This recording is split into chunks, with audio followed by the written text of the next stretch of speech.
মানুষটা যদি সঠিক হয় তাহলে স্যাক্রিফাইস করাটাও সার্থক।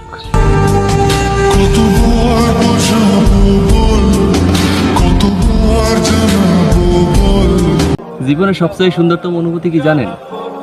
আমি যাকে ভালোবাসি যখন শুনতে পারি সেও আমাকে ভালোবাসে।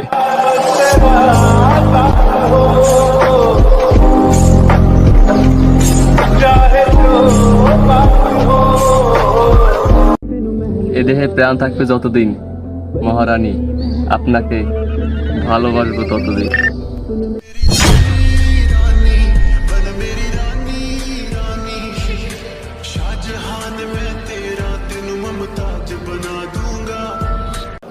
ওহে মায়াবতী, তোমার এক জোড়া চোখের বর্ণনায় গোটা এক উপন্যাস লেখা সম্ভব।